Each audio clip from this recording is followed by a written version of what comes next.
Hello and welcome to the Kokonut Co-op channel. Today we bring you the review of Across the Obelisk. Now, Across the Obelisk, I'm going to refer to it as ATO from now on, is a co-op roguelike deck building RPG which is similar to other deck builders insofar as you collect cards to build your own deck, which may thus be used in battle. The main difference here though is that the game is co-op, and the co-op element isn't merely a gimmick either, but actually works pretty well.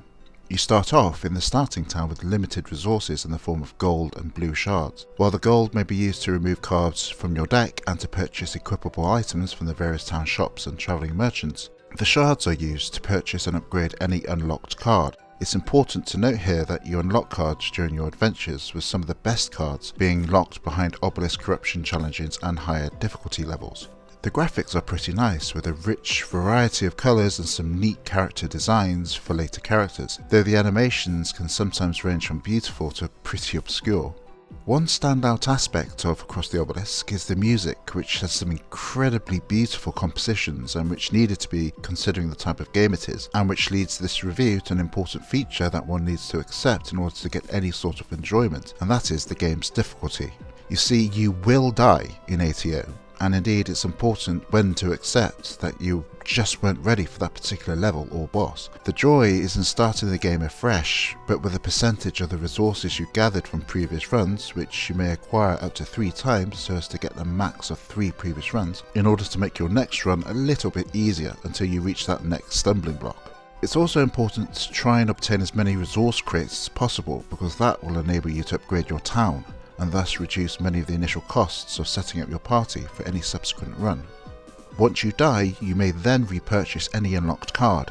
After a recent patch, those obtained as battle rewards are now automatically unlocked, but your characters will retain their levels, and indeed many of the character perks while leveling up allow you to start your next playthrough with more starting gold as well as better stats.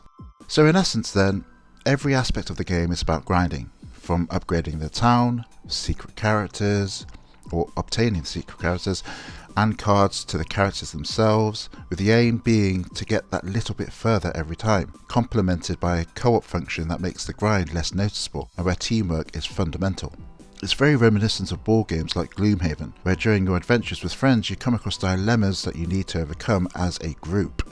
Do you decide to eat that mysterious red berry, or do you instead continue on your journey with an empty stomach? What are the ramifications for choosing such an option?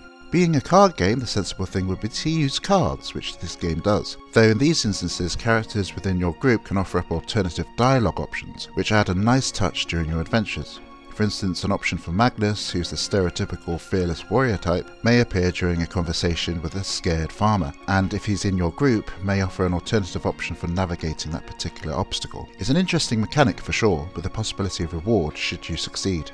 The challenges within the game can range from pretty easy, which can include something like slow debuff for your team throughout the entire fight, to extreme, where you're afflicted with various debuffs that continue to work against you the longer the fight goes on. For instance, continually having debuff cards added to your deck that replace your normal hand. The player can get to choose whether they want to accept the challenges, however, but the cost of failure can be steep. In conclusion then, Across the Obelisk is a fantastic game that is challenging but engaging, and being spearheaded by a development team that continues to improve and update it on a regular basis. And if you can get your head around the fact that you will have to die in order to progress, you're going to have some wonderful adventures ahead.